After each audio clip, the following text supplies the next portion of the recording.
Le témoin, donc c'est le premier point de contact qui est ici. Voilà. À mesure que vous faites ça, au moment où on change de contact comme ça, la sensation qu'on a ici au départ, ça s'amenuise comme ça. Donc, ça fait ça. Donc vous allez insister un tout petit peu plus avec votre attention, votre conscience, mais pas en force. Pas comme ça, mais ça. Vous portez votre attention dessus, vous la gardez. Et vous finissez par ça. Donc ça complète bien l'ordre de contact. Et quand on fait, en Qigong ésotérique, on fait souvent des talismans. Voilà. À la fin, on met un point, comme on l'appelle le point final. Voilà. Ça, comme ça. Mais ce n'est pas écrit, donc personne ne voit ce point final. Mais avec ou sans, l'effet est complètement différent. Donc il faut finir l'œuvre, il faut bien, pas tous les talismans, mais certains, comme ça. C'est cette sensation-là. Voilà. Comme ça. Et le point de contact. Et sans être passé par là, voilà, ça fait ça. Et donc, voilà. C'est au niveau de la conscience. Donc, il faut commencer par quelque chose de palpable, tangible. On est en contact, vous le sentez ici. Voilà, et comme ça. Alors donc, chercher des analogies dans les mouvements, dans les sensations, c'est important parce que tout fonctionne par le système fractal. D'accord ? Donc les mouvements sphériques ici, là, et dans l'ensemble, ça fonctionne toujours en suivant les mêmes principes. Donc dans l'art qu'on pratique, il faut réaliser ces schémas fractals partout. Les schémas fractals, ça se fait au niveau de conscience, au quotidien. On commence à acheter des godasses. On est satisfait, on est content, mais tout de suite après, on a envie d'en acheter d'autres. On en achète. Et donc on a cet appétit insatiable. On n'arrive pas à couper, donc on continue à acheter. Ou bien on est dans une merde, et au bout de quelques années, on tombe dans une autre merde d'une situation similaire. Il n'y a que les décors qui changent. Et toujours dans la merde, de la même manière. Aussi, c'est un schéma fractal de notre vie. Et ce qui arrête, ou ce qui est arrivé à terme, c'est le petit point de yin-yang. Dans le grand blanc, il y a le petit noir, inversement. Et ce petit point symbolise donc cet état aussi. C'est marrant.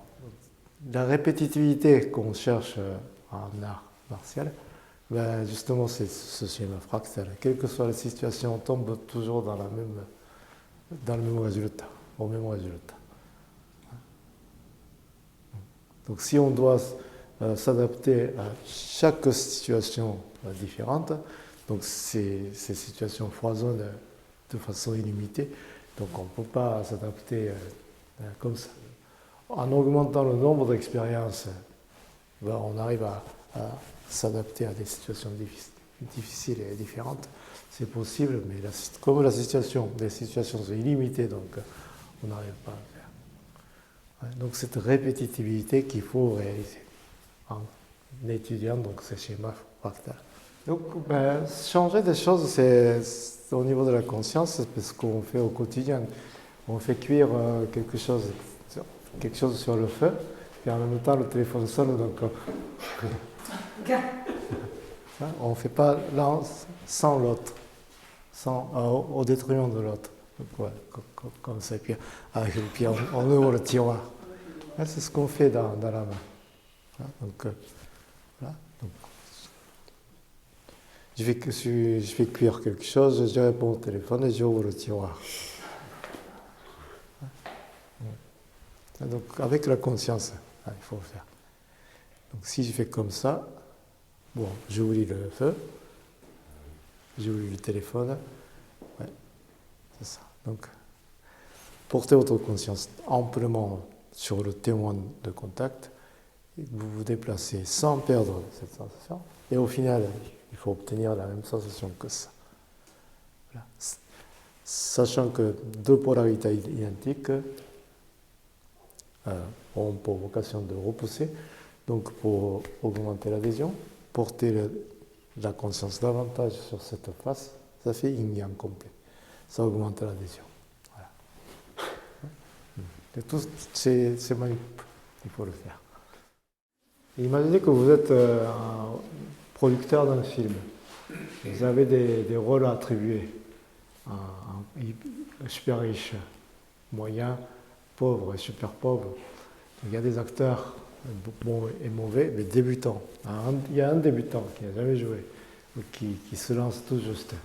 Quel rôle vous allez lui attribuer? Hein?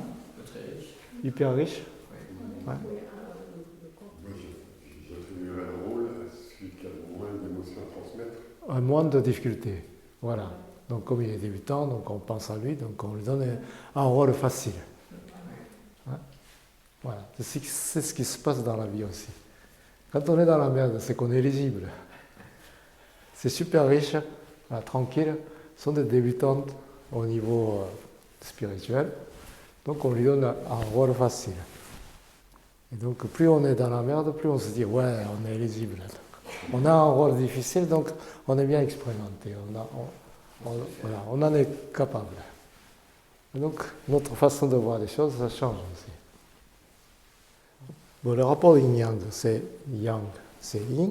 Donc pour scotcher, adhérer, sceller, c'est mieux que ça. Plutôt que de faire comme ça.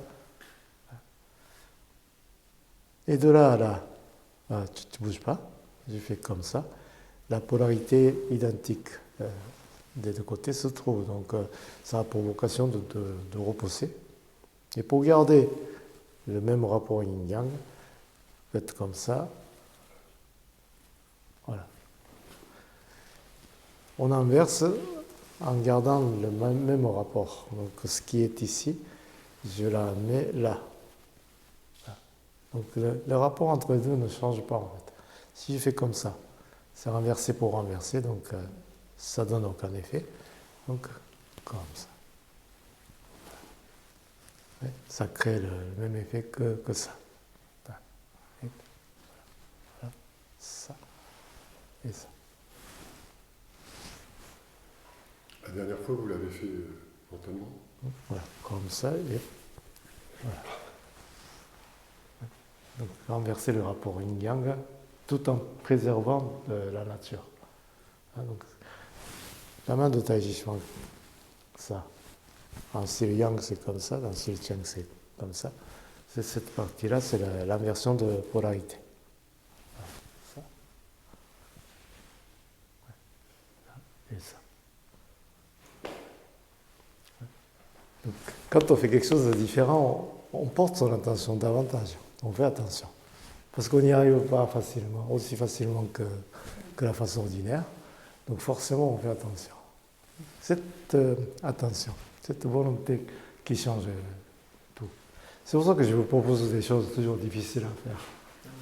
Hein?